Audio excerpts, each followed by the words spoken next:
50년 된 습관처럼 오늘도 아침 7시에 눈을 떴습니다. 옆자리를 돌아보니 역시나 비어있네요. 벌써 8개월째입니다. 아내가 떠난 지 말이에요. 여보야, 오늘도 좋은 하루 보내. 혼잣말이 목구멍에서 맴돕니다. 이제는 대답할 사람이 없다는 걸 알면서도 말이죠. 제 이름은 김태준. 올해로 68이 되었습니다. 30년 넘게 중학교에서 수학을 가르치다 은퇴한 지 8해째예요. 아내와 함께했던 45년의 세월이 어떻게 그렇게 빨리 지나갔는지 모르겠습니다. 작년 봄 아내가 갑작스럽게 쓰러졌을 때까지만 해도 우리는 평범한 노부부였어요. 아침마다 함께 동네 공원을 산책하고 점심은 집에서 간단히 해먹고 저녁이면 뉴스를 보면서 이런저런 얘기를 나누곤 했죠. 여보, 우리 내년엔 유럽 여행 가자. 아내가 자주 하던 말입니다. 젊어서는 아이들 교육비 대느라, 늙어서는 몸이 말을 안 들어서 못 간다고 미루기만 했는데 결국 그 약속은 지키지 못했네요. 췌장암이었습니다. 발견했을 때는 이미 손쓸 수 없을 정도로 퍼져 있었어요. 3개월. 의사가 말한 시한부 선고였습니다. 하지만 아내는 2달도 채우지 못하고 떠났습니다. 마지막 날 병원 침대에 누워있던 아내가 제 손을 꼭 잡고 말했어요.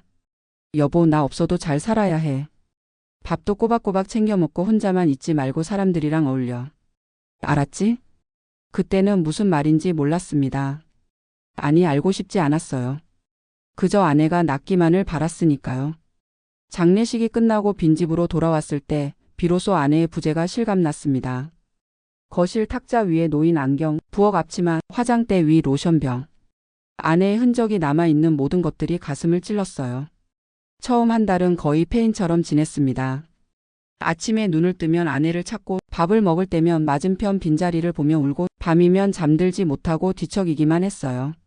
아들과 딸이 걱정스러운 눈빛으로 찾아왔습니다. 아버지, 이러시면 안 돼요. 어머니도 하늘에서 걱정하실 거예요. 큰아들의 말이 가슴에 박혔습니다. 그래요, 아내는 내가 이렇게 지내는 걸 원하지 않았을 거예요. 그래서 조금씩 일상을 되찾으려 노력했습니다. 아침에 일어나면 침대를 정리하고 혼자서라도 밥을 챙겨 먹고 동네 한 바퀴 산책도 하고요. 하지만 혼자 사는 건 생각보다 쉽지 않았습니다. 빨래하다가 아내 옷이 나오면 한참을 멍하니 들여다보고 TV를 보다가도 아내가 좋아하던 프로그램이 나오면 눈물이 났어요. 특히 식사 시간이 가장 힘들었습니다. 평생 요리라곤 라면 끓이는 것밖에 할 줄 몰랐으니까요. 처음엔 밖에서 사 먹었는데 혼자 식당에 들어가는 게 부담스러웠어요. 그래서 대부분 편의점 도시락으로 때웠습니다. 그렇게 몇 달이 지나자 주변에서 걱정하기 시작했습니다. 태준이 형, 이렇게 지내면 안 돼. 나가서 사람들도 만나고 활동도 좀 해야지. 고등학교 동창 민수가 찾아와 충고했습니다. 형 나이에 뭘 하겠어. 그냥 이렇게 조용히 지내다 가는 거지. 아니야 형. 우리 동네 노인대학 다니는 사람들 봐. 다들 즐겁게 지내더라고. 형도 한번 가봐. 노인대학이라. 사실 아내가 살아있을 때도 몇 번 권했던 곳입니다. 여보, 우리도 노인대학 다녀볼까? 거기서 노래도 배우고 춤도 춘다던데. 그때마다 저는 시큰둥했어요. 늙어서 무슨 공부냐며 거절했죠. 하지만 이제는 달랐습니다. 집에 혼자 있는 시간이 너무 길고 외로웠거든요. 결국 구청에서 운영하는 노인대학에 등록했습니다. 매주 화요일과 목요일 오후 2시부터 4시까지 수업이 있었어요. 처음 가는 날 솔직히 긴장됐습니다. 새로운 사람들을 만난다는 게 부담스럽기도 했고요. 강당 문을 열고 들어서니 이미 많은 사람들이 와 있었습니다. 대부분 제 또래거나 조금 나이 든 분들이었어요.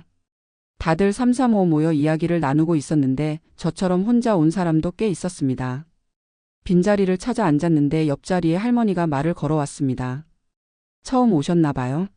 저도 이번 달부터 다니기 시작했어요. 네, 오늘 처음입니다. 혼자 오셨어요? 네. 그 한마디에 갑자기 목이 메었습니다. 혼자라는 단어가 이렇게 아플 줄은 몰랐어요. 첫 수업은 노래교실이었습니다. 강사가 나와서 트로트를 가르쳤는데 모두들 열심히 따라 불렀어요. 저는 그저 입만 뻐끔거렸습니다. 노래가 나오지 않았어요. 쉬는 시간에 차를 마시러 나갔는데 누군가 제 어깨를 툭 치며 말을 걸었습니다. 아까 보니까 노래를 안 부르시던데 목이 아프신가요? 돌아보니 단정한 차림의 여성이 서 있었습니다. 흰 블라우스에 검은색 긴 치마를 입고 있었는데 머리는 깔끔하게 단발로 자른 모습이었어요. 나이는 저보다 조금 적어 보였습니다.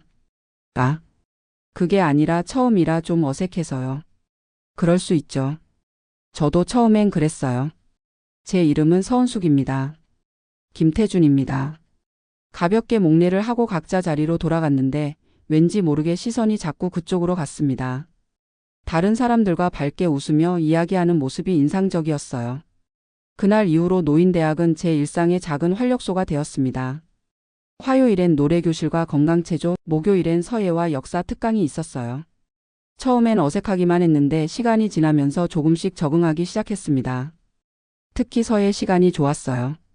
조용히 먹을 갈고 글씨를 쓰는 동안은 잡념이 사라졌거든요. 서은숙 씨와는 자연스럽게 인사를 나누는 사이가 되었습니다. 우연인지 필연인지 대부분의 수업에서 가까운 자리에 앉게 되었어요. 오늘은 좀 일찍 오셨네요. 집에 혼자 있으니 할 일도 없고. 일찍 나왔습니다. 혼자 사세요? 네. 아내가 작년에 먼저 갔어요. 처음으로 아내 이야기를 꺼냈습니다. 놀랍게도 그녀도 비슷한 처지였어요. 저도 남편을 3년 전에 보냈어요. 교통사고였죠. 그녀의 눈빛에 깊은 슬픔이 스쳤습니다. 많이 힘드셨겠네요. 처음엔 죽고 싶을 만큼 힘들었어요. 하지만 시간이 지나니까 살아야겠더라고요. 떠난 사람도 그걸 바랄 테니까요. 그녀의 말에 고개를 끄덕였습니다. 정말 그랬어요. 떠난 아내도 제가 잘 살기를 바랄 거예요. 그날부터 우리는 조금씩 대화를 늘려갔습니다. 수업 전후로 차를 마시며 이런저런 이야기를 나눴어요. 서로의 상실감을 이해하는 사람과의 대화는 뜻밖의 위로가 되었습니다. 오늘은 날씨가 참 좋네요. 공원에 산책이라도 가실래요? 어느 날 수업이 끝난 후 그녀가 조심스럽게 물었습니다. 아, 네, 좋죠. 근처 공원을 천천히 걸었습니다. 가을이 깊어가는 길목이라 단풍이 곱게 물들어 있었어요. 남편이 살아있을 때는 이런 풍경도 그냥 스쳐 지나갔는데 이제는 하나하나가 다 소중하게 느껴져요. 그녀의 말에 공감했습니다. 정말 그랬어요. 아내와 함께할 때는 당연하게 여겼던 모든 것들이 이제는 그립고 소중했습니다. 시간이 흐르면서 우리의 만남은 자연스럽게 늘어났습니다. 노인대학 수업이 없는 날에도 가끔 만나 차를 마시거나 전시회를 가기도 했어요. 처음엔 죄책감이 들었습니다. 아내가 떠난 지 1년도 안 됐는데 다른 여자와 시간을 보낸다는 게 마음에 걸렸어요. 하지만 그녀와의 대화는 제게 큰 위안이 되었습니다. 죄책감 느끼지 마세요. 우리는 그저 외로운 사람끼리 위로하는 거예요. 그녀가 제 마음을 읽었는지 어느 날 그렇게 말했습니다. 겨울이 다가오면서 노인대학은 방학에 들어갔습니다. 그런데 이상하게도 화요일과 목요일이 되면 몸이 근질근질했어요. 갈 곳이 없어진 게 이렇게 허전할 줄은 몰랐습니다. 방학 동안 뭐 하실 거예요? 마지막 수업날 그녀가 물었습니다. 글쎄요. 특별한 계획은 없는데. 저도 그래요. 혼자 있으니 갈 곳도 없고. 우리는 서로를 바라보며 잠시 침묵했습니다. 무언가 말하고 싶은 게 있는 것 같았지만 쉽게 입이 떨어지지 않았어요. 그럼 가끔 연락드려도 될까요? 제가 먼저 용기를 냈습니다. 네, 그러세요. 저도 좋아요. 전화번호를 교환하고 헤어졌습니다. 집으로 돌아오는 길 가슴이 묘하게 두근거렸어요. 이런 감정은 정말 오랜만이었습니다. 그날 밤 아내 사진 앞에 앉아 한참을 이야기했습니다. 여보, 나 요즘 노인대학 다니는 거 알지? 거기서 친구를 하나 사귀었어. 나처럼 혼자 된 사람이야. 같이 있으면 외롭지 않고 좋아. 여보는? 내가 이러는 거 이해해 주겠지? 사진 속 아내는 여전히 온화한 미소를 짓고 있었습니다. 방학이 시작되고 며칠 후 그녀에게서 문자가 왔습니다. 날씨가 좋은데 차라도 한잔 하실까요? 망설임 없이 약속 장소로 나갔습니다. 조용한 찻집에서 마주 앉아 이런저런 이야기를 나눴어요. 사실 고백할 게 있어요. 차를 한 모금 마신 그녀가 조심스럽게 말을 꺼냈습니다. 뭔데요? 제가 김 선생님을 처음 본 게 노인대학이 아니에요. 의외의 말에 놀랐습니다. 그럼 어디서? 작년 가을 병원에서 봤어요. 복도에서 누군가를 부축하고 계셨는데 그때 그분이 많이 아파 보였어요. 순간 가슴이 철렁했습니다. 작년 가을이면 아내가 입원했던 시기였어요. 그때 왜 아무 말도 안 하셨어요? 어떻게 말을 걸겠어요? 그런 상황에서 그냥 멀리서 보기만 했죠. 그런데 올해 봄에 노인대학에서 다시 뵙게 된 거예요.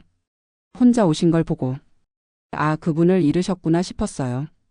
그녀의 눈가가 촉촉해졌습니다. 사실 저도 혼자가 된 지 얼마 안 됐을 때라 감정이입이 됐어요. 그 상실감이 얼마나 큰지 알거든요.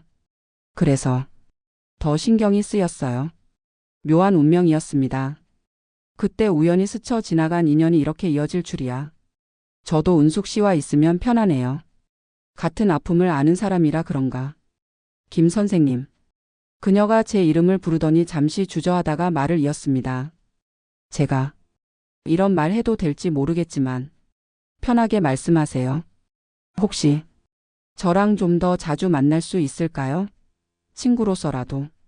그녀의 얼굴이 발갛게 달아올랐습니다. 나이가 있어도 이런 순간엔 누구나 소녀가 되나 봅니다. 저도 그랬으면 좋겠습니다. 그렇게 우리의 관계는 조금씩 깊어졌습니다. 매일은 아니어도 일주일에 두세 번은 만났어요. 때로는 미술관에 가기도 하고 때로는 맛있다는 식당을 찾아가기도 했습니다. 그러던 어느 날 큰아들에게 들켰습니다. 아버지 요즘 자주 외출하시네요? 응, 친구들이랑 만나느라. 누구세요? 제가 아는 분이에요. 노인대학에서 만난 사람들이야. 아들은 의미심장한 눈빛으로 저를 봤지만 더 묻지는 않았습니다. 연말이 다가오면서 날씨가 많이 추워졌습니다. 크리스마스 이브 그녀에게서 전화가 왔어요. 김 선생님, 혹시 오늘 저녁에 시간 있으세요? 네, 있어요. 그럼 제가 저녁 식사 대접하고 싶은데. 약속 장소는 그녀의 집이었습니다. 조금 놀랐지만 거절하지 않았어요. 아담한 아파트였습니다. 정갈하게 정리된 실내가 그녀의 성격을 보여주는 것 같았어요. 특별한 요리는 못하지만 정성껏 준비했어요. 식탁 위엔 갈비찜과 잡채 여러 가지 나물이 차려져 있었습니다. 이걸 다 혼자 하셨어요? 아침부터 준비했어요. 오랜만에 누군가를 위해 요리하니까 즐거웠어요. 식사를 하며 많은 이야기를 나눴습니다. 젊은 시절 이야기, 자녀들 이야기, 앞으로의 계획. 식사가 끝날 무렵 그녀가 와인을 꺼내왔습니다. 특별한 날이니까. 와인 한잔 할까요? 좋죠. 와인잔이 부딪히는 소리가 조용한 거실에 울렸습니다. 김 선생님. 그녀가 와인잔을 내려놓으며 진지하게 말했습니다. 제가 오늘 꼭 하고 싶은 말이 있어요. 뭔데요? 조금 충격적일 수도 있는데. 그녀는 잠시 숨을 고르더니 나를 똑바로 바라봤습니다. 저 김 선생님을 좋아해요. 단순한 친구 이상으로. 순간 심장이 쿵 하고 내려앉았습니다. 예상은 했지만 직접 듣게 되니 당황스러웠어요. 은숙 씨. 알아요. 우리 나이에 무슨 사랑이냐고 할 수도 있죠. 하지만 남은 인생이 얼마나 될지 모르잖아요. 그 시간을 혼자 보내기엔 너무 외로워요. 그녀의 눈에 눈물이 어렸습니다. 저도 김 선생님이 부담스러우실 수 있다는 걸 알아요. 아내분을 그렇게 사랑하셨는데. 하지만 돌아가신 분도 김 선생님이 행복하게 사시길 바라실 거예요.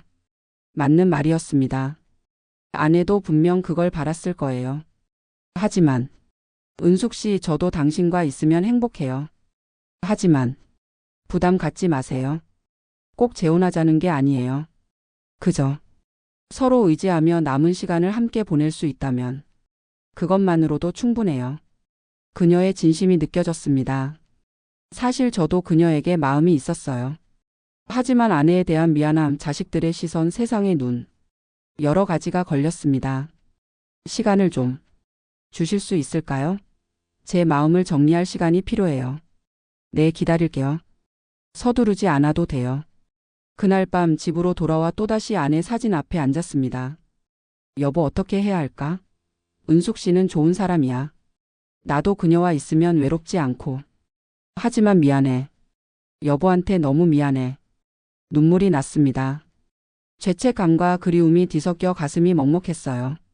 며칠 후 딸이 집에 왔습니다. 아빠, 요즘 얼굴이 좋아 보여요. 무슨 좋은 일 있어요?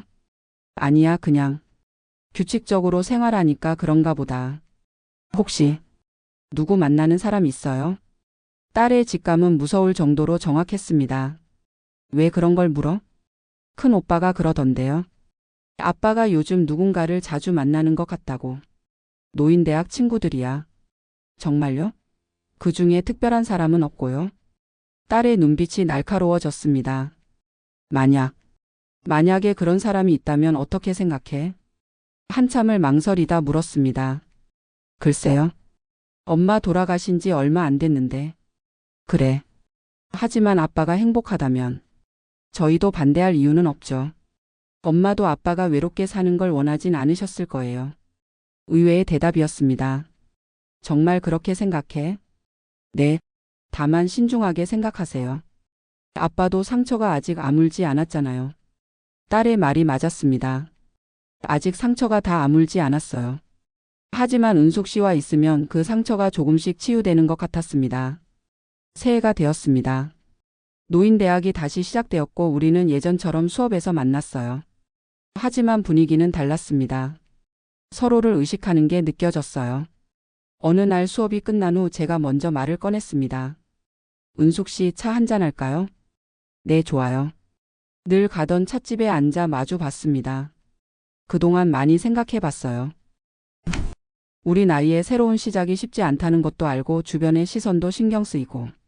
하지만 그녀의 눈이 반짝였습니다. 하지만 남은 인생을 혼자 보내기엔 너무 쓸쓸할 것 같아요.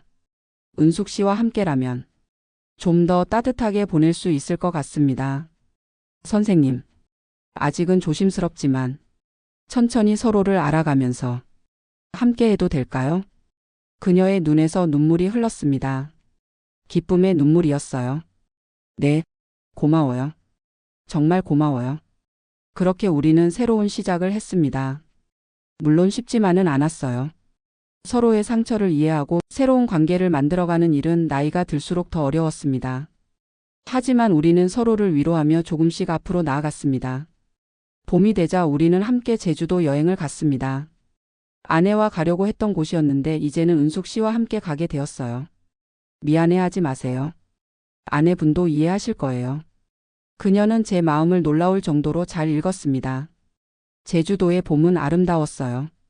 유채꽃이 만발한 들판을 걸으며 우리는 많은 이야기를 나눴습니다. 처음 남편을 잃었을 때는 세상이 끝난 것 같았어요. 앞으로 어떻게 살아야 할지 막막했죠. 저도 그랬어요. 아내 없는 삶은 상상조차 못했으니까요. 하지만 지금은 다시 살아갈 이유를 찾은 것 같아요. 그녀가 제 손을 살짝 잡았습니다. 따뜻한 온기가 전해졌어요. 여행에서 돌아온 후 자녀들에게 우리 관계를 알렸습니다. 예상대로 반응은 엇갈렸어요. 큰아들은 조심스럽게 찬성했지만 작은딸은 반대했습니다. 아빠, 엄마 돌아가신 지 1년도 안 됐어요. 너무 빠른 거 아니에요? 사람 마음이라는 게 시간으로 재는 게 아니란다. 아빠도 충분히 고민했어. 그래도 엄마가 너무 불쌍해요. 딸의 눈에 눈물이 고였습니다. 이해합니다. 자식 입장에서는 받아들이기 힘들겠죠. 은숙 씨의 자녀들도 마찬가지였습니다. 큰딸은 이해한다고 했지만 아들은 시큰둥했어요. 어머니 굳이 재혼까지 하실 필요는 없잖아요. 그냥 친구로 지내시면 안 돼요? 얘야, 나이가 들수록 외로움이 얼마나 큰지 너는 모를 거야. 그렇게 시간은 흘렀습니다. 자녀들도 조금씩 우리 관계를 받아들이기 시작했어요. 특히 명절 때 은숙 씨가 준비한 음식을 먹고는 마음이 많이 누그러졌습니다. 아버지, 은숙 어머니 요리 솜씨가 정말 좋으시네요. 큰 며느리의 칭찬에 은숙 씨가 쑥스러워했습니다. 아니에요. 그저 정성껏 준비했을 뿐이에요. 가족들이 모인 자리에서 우리는 조심스럽게 결혼 이야기를 꺼냈습니다. 우리 나이에 뭘 거창하게 결혼식까지 하겠어요. 그저 조용히 혼인신고만 하려고요. 그래도 조촐하게라도 가족끼리 모여서 식사는 해야죠. 큰아들이 제안했습니다. 결국 가을에 작은 예식을 올리기로 했습니다. 호텔 레스토랑을 빌려 가족들만 모여 조촐하게 치르는 걸로요. 예식을 준비하면서 많은 생각이 들었습니다. 설렘도 있었지만 여전히 아내에 대한 미안함도 있었어요. 예식 전날 밤 다시 한번 아내 사진 앞에 섰습니다. 여보, 내일 재혼해. 은숙 씨는 정말 좋은 사람이야. 나를 이해해주고 같이 있으면 편하네. 여보가 살아있다면 분명 축복해줬을 거야. 그렇지? 사진 속 아내는 여전히 온화하게 웃고 있었습니다. 그 미소가 축복처럼 느껴졌어요. 예식 당일 간소하지만 따뜻한 결혼식이 치러졌습니다. 양가 자녀들과 몇몇 가까운 친구들만 참석했어요. 이 나이에 새 출발하는 두 분께 많은 격려 부탁드립니다. 큰아들의 인사 말에 모두가 박수를 쳤습니다. 은숙 씨는 수수한 정장 차림이었지만 그 어느 때보다 아름다워 보였어요. 행복이 얼굴에 가득했습니다. 황혼의 나이에 만난 이 인연을 소중히 여기며 서로를 아끼고 위하며 살겠습니다. 제가 한 짧은 인사에 은숙 씨가 눈물을 훔쳤습니다. 단출한 피로연이 끝나고 우리는 제가 살던 집으로 돌아왔습니다. 은숙 씨가 이사 와서 함께 살기로 한 곳이었어요. 이제부터 이곳이 우리 집이에요. 네, 잘 부탁드려요. 그녀가 수줍게 웃었습니다. 새로운 삶은 생각보다 자연스럽게 시작되었습니다. 아침에 일어나면 함께 차를 마시고 낮에는 각자의 일을 하거나 함께 외출하고 저녁에는 같이 TV를 보거나 책을 읽었어요.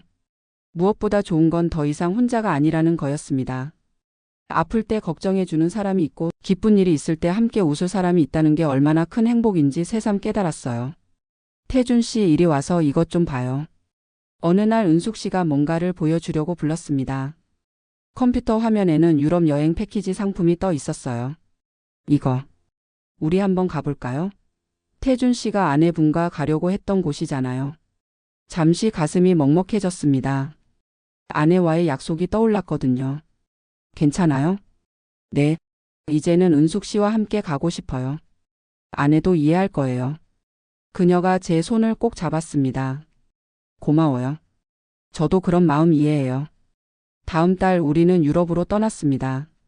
파리의 에펠탑 앞에서 사진을 찍고 스위스의 융프라우에 올라 만년설을 구경하고 이탈리아에서는 곤돌라를 타며 노래를 들었어요. 정말 꿈만 같아요. 이 나이에 이런 여행을 하게 될 줄은. 은숙 씨가 감격스러워했습니다. 앞으로도 더 많은 곳을 함께 가요. 시간이 얼마나 남았는지 모르지만 할 수 있는 한 많이 다니고 많이 즐기면서 살아요. 네, 그래요. 우리는 서로를 바라보며 미소 지었습니다. 황혼의 사랑이지만 그 어떤 사랑보다 깊고 따뜻했어요. 여행에서 돌아온 후 우리는 더욱 활기찬 노년을 보내기 시작했습니다. 노인대학도 계속 다니고 새로운 취미도 만들었어요. 은숙 씨는 도자기 공예를 배우기 시작했고 저는 오래전부터 하고 싶었던 목공예에 도전했습니다. 태준 씨가 만든 화분 받침에 제가 만든 화분을 올려놓으면 딱이겠어요. 그거 좋은 생각이네요. 우리가 함께 만든 작품이 되는 거죠. 소소한 일상이지만 함께여서 즐거웠습니다. 1년이 지났습니다. 우리의 재혼 1주년이었어요. 벌써 1년이 됐네요. 시간이 정말 빨라요. 그러게요. 행복한 시간은 더 빨리 가나 봐요. 저녁 식사를 마치고 우리는 와인을 마시며 지난 1년을 돌아봤습니다. 처음엔 정말 많이 망설였어요. 이 나이에 새로운 사랑을 시작한다는 게 맞는 건지, 돌아가신 분들께 미안하지 않은지. 저도 그랬어요. 하지만 지금은 확신해요. 이건 우리에게 주어진 두 번째 기회예요. 혼자 외롭게 남은 인생을 보내는 것보다 서로 의지하며 행복하게 사는 게 돌아가신 분들도 바라는 일일 거예요. 은숙 씨의 말이 맞았습니다. 우리는 서로에게 두 번째 기회였어요. 은숙 씨를 만난 건 정말 행운이에요. 저도요. 태준 씨를 만나서 다시 살아갈 이유를 찾았어요. 우리는 손을 맞잡고 서로를 바라봤습니다. 주름진 손이지만 그 안에는 따뜻한 온기가 가득했어요. 며칠 후 아내 기일이 되었습니다.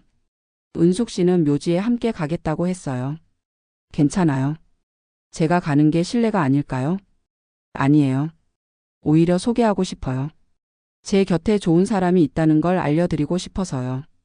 묘지에 도착해 꽃을 놓고 인사를 올렸습니다. 여보, 은숙 씨예요. 내가 많이 얘기했지? 정말 좋은 사람이야. 나를 잘 돌봐주고 있어. 은숙 씨도 조용히 인사를 했습니다. 안녕하세요. 태준 씨를 아끼고 사랑하겠습니다. 편히 쉬세요. 그 모습을 보며 가슴이 뭉클했습니다. 두 사람 모두 서로를 이해하고 존중하는 아름다운 마음을 가진 분들이었어요. 돌아오는 길에 은숙 씨가 말했습니다. 고마워요. 이렇게 모시고 와주셔서. 제가 더 고맙죠. 이해해 주셔서. 그날 이후로 우리는 더욱 가까워졌습니다. 서로의 과거를 인정하고 존중하며 현재를 함께 살아가는 동반자가 되었어요. 계절이 바뀌고 또 해가 바뀌었습니다. 우리는 여전히 노인대학에 다니며 새로운 것들을 배웠고 가끔은 여행도 가고 자녀들과 손주들과도 즐거운 시간을 보냈습니다. 할아버지, 할머니, 빨리 와요. 손주들이 우리를 부르는 소리에 웃음이 났습니다. 은숙 씨를 할머니라고 부르는 게 이제는 자연스러워졌어요. 이리 와. 할머니가 맛있는 거 해줄게. 와. 할머니 최고. 은숙 씨가 손주들을 안아주는 모습을 보며 행복했습니다. 새로운 가족이 만들어진 거예요. 어느 날 밤 침대에 누워 창밖을 바라보며 은숙 씨가 말했습니다. 태준 씨, 우리에게 남은 시간이 얼마나 될까요? 글쎄요. 하나님만 아시겠죠. 얼마가 됐든 감사해요.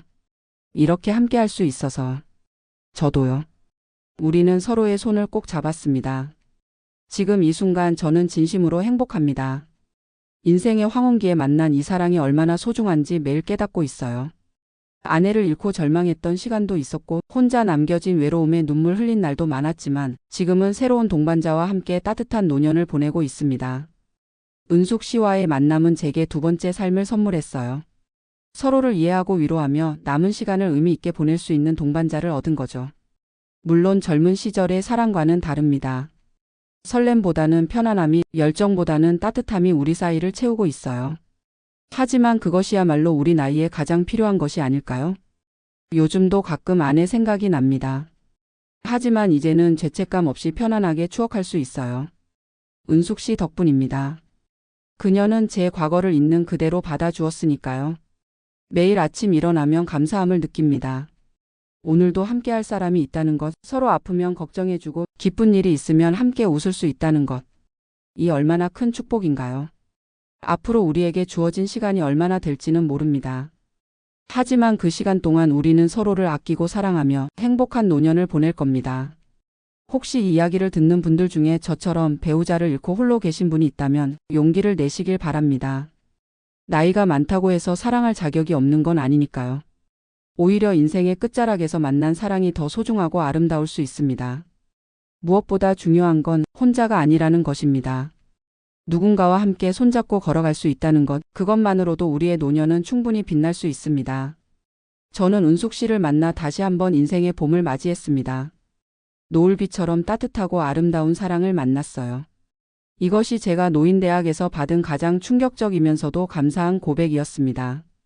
평생을 함께하자는 그 고백 말이에요.